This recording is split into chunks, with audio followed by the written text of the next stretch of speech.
Fala meninada, tudo bem com você? Olha, nós estamos seguindo aqui as orientações do isolamento social. Nossos governantes estão aí nesse impasse, politizaram a questão de manter ou não o isolamento, enquanto eles decidem se deve ou não manter o isolamento, como solucionar esse problema complexo, complicado da pandemia que coloca em risco a vida humana a curto prazo devido ao vírus, a médio prazo devido à desorganização econômica e a longo prazo devido à desestruturação social. Enquanto eles discutem tudo isso, a gente vai seguindo em frente com mais uma videoaula, para que a gente possa entender as revoltas separatistas do período colonial que ocorreram aqui no Brasil. É importante que a gente entenda o século XVIII e novas ideias que surgiram no século XVIII, aquilo que ficou conhecido como iluminismo, no século XVIII, o século das luzes. É interessante, volto a falar para vocês, o mundo muda, a América muda e o Brasil também o quê? Muda. É assim que funciona. Agora, as grandes transformações, para que elas possam ocorrer, tem que ocorrer transformações na forma de pensar, na forma de raciocinar. O iluminismo é uma dessas grandes transformações. Lembre-se, as ideias iluministas vão combater as ideias absolutistas daquela época. Então, novas ideias, se combate ideias com novas ideias. E alguns pensadores se destacaram. Então é importante você pegar teu caderno e colocar no seu caderno assim, Iluminismo, século XVIII. Depois você coloca principais pensadores. É importante para que você entenda as transformações que vão ocorrer no mundo, vão ocorrer na América e vão ocorrer também no Brasil. Em termos de pensadores, René Descartes. Você vai colocar no seu caderno, René Descartes, o livro, O Discurso do Método. E a frase dele mais conhecida que você tem que ter no seu caderno: penso, logo existo. O livro, O Discurso do Método. A frase dele, penso, logo existo. Então entenda que o estado que vai surgir do iluminismo, o paradigma não é acreditar, o paradigma agora é pensar. Não é ser súdito, é ser cidadão. Consequentemente, o indivíduo ele tem que pensar, raciocinar, agir, ajudar.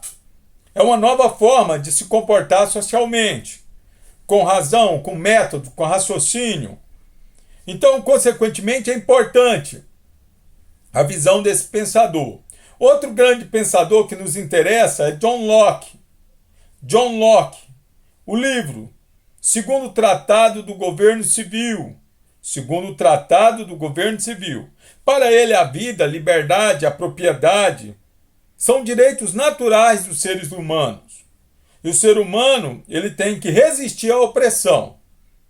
Lembre-se que ele vai defender o Estado democrático de direito.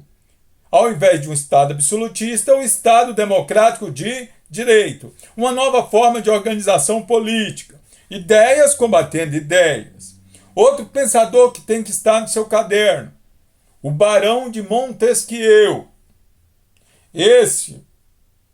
O Barão de Montesquieu, o livro dele, O Espírito das Leis. O Espírito das Leis. Lembre-se que a concepção dele é a lei representando a vontade geral, contrapondo a como a lei era construída no absolutismo. No absolutismo, a lei representava a vontade do rei, do governante. No Estado democrático de direito, a lei tem que representar a vontade geral.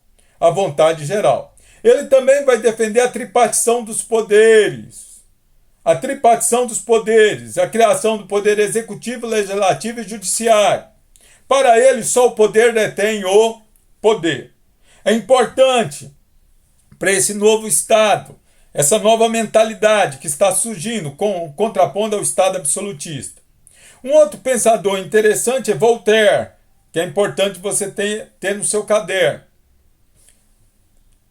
A obra dele, Cartas Inglesas.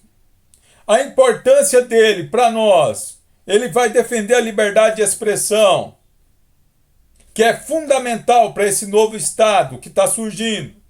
O ser humano tem o direito de ter a liberdade de expressão, de emitir suas ideias, seu ponto de vista, sua forma de pensar.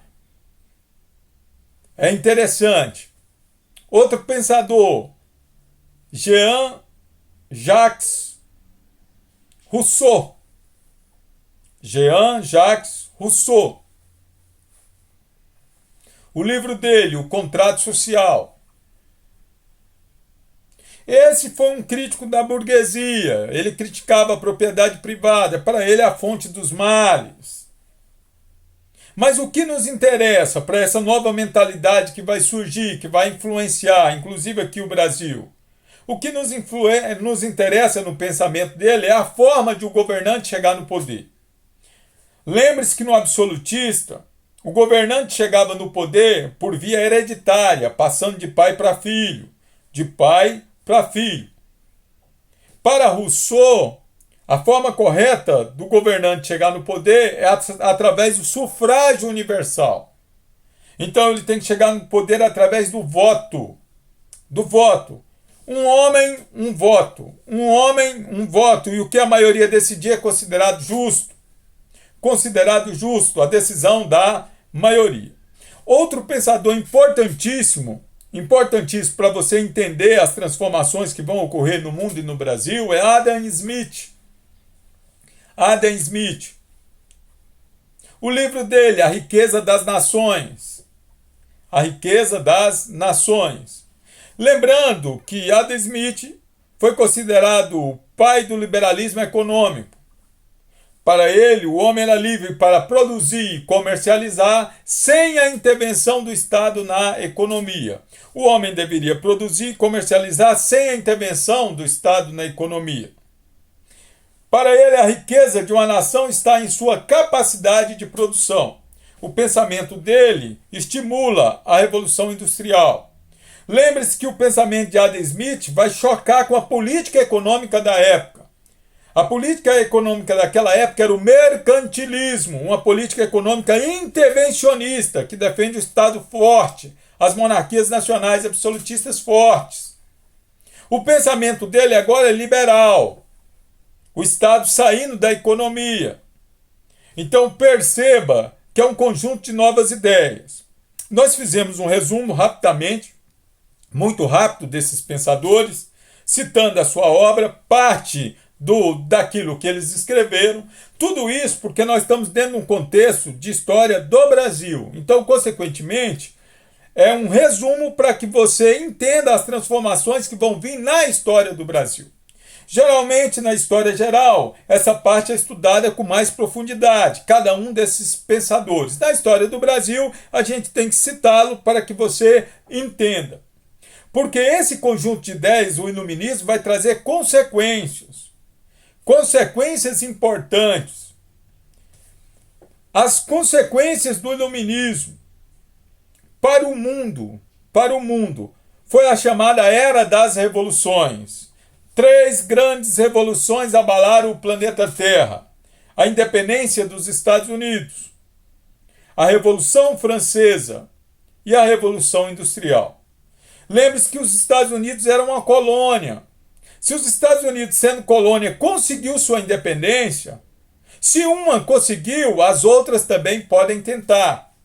Olha a importância de tudo isso. Se uma conseguiu, as outras podem o quê? Tentar. Então estimula a independência dos Estados Unidos, estimula um sentimento nacionalista nas colônias, aqui na América do Sul. Outra consequência importante foi a Revolução Francesa. E a Revolução Francesa coloca Napoleão Bonaparte no poder. E lembre-se que quando Napoleão Bonaparte ocupa a Europa, as nações europeias vão ter trabalho de manter as suas colônias aqui na América. Lembre-se que, no caso brasileiro, Dom João VI vem para o Brasil. É importante que você entenda tudo isso, para você ver que uma coisa está relacionada à outra.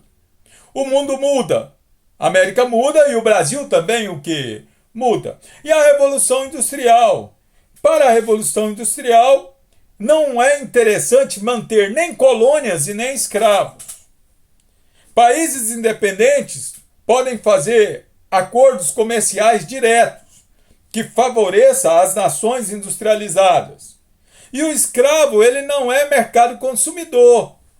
Então, não é interessante, no plano econômico, continuar tendo escravos. É interessante ter o trabalhador livre, assalariado, que possa se tornar mercado consumidor, consumidor de produtos industrializados. Então, todas essas transformações, partindo de um plano de ideias e colocando em prática em cada momento da história, vai ajudar a gente a entender as grandes transformações que também ocorreram aqui no Brasil. Então, no plano mundial, eu tenho a Era das Revoluções. Mas o iluminismo também tem consequências em Portugal. Também tem consequências em Portugal. Principalmente durante o governo do Marquês de Pombal. E o movimento iluminista também vai gerar consequências aqui no Brasil. São as chamadas revoltas separatistas. As revoltas separatistas. Lembre-se que durante o período colonial eu tenho dois grandes grupos de revoltas. Eu tenho as revoltas nativistas e eu tenho as revoltas separatistas. Uma tentativa do Brasil se tornar independente. Duas grandes revoltas. A Inconfidência Mineira e a Conjuração Baiana. Então perceba que o iluminismo, o conjunto de novas ideias, vai gerar transformações tanto no mundo, quanto em Portugal, quanto no Brasil. Isso tudo nos interessa para que a gente entenda as transformações aqui no Brasil, as revoltas separatistas e o processo de independência do Brasil. São pontos importantes. Nesse momento, você que vai fazer concurso público, você que vai prestar o Enem, você que vai prestar outros vestibulares, é importante você entender o contexto que nós estamos vivendo desta pandemia. Principalmente os choques de ideias, a politização de um problema complexo e gravíssimo. Um problema que gera consequência sanitária, dentro do contexto biológico da vida de cada um, econômicas e sociais. Perceba que, diante de um adversário forte ou de problemas extremamente complexos, não existem soluções simples. Não existem soluções fáceis. As medidas que têm que ser adotadas de acordo com cada um dos problemas, seja o problema sanitário, seja o problema econômico, seja o problema social. E a união, o melhor caminho. É importante que você acompanhe essas notícias, veja o comportamento de cada governante, entenda as consequências a curto prazo, a médio prazo e a longo prazo. E a dificuldade que os seres humanos têm de modificar o próprio comportamento. Inclusive, mesmo quando a vida está em risco. Você, como estudante, como pesquisador, você tem que conseguir fazer essas análises. E entender que problemas complexos possuem soluções difíceis. Buscar a cura é mais interessante do que achar um culpado. É importante que você tenha tudo isso na sua cabeça. Espero que você esteja bem e voltaremos na próxima videoaula com as consequências do iluminismo em Portugal. Sucesso, um abraço e até a próxima videoaula.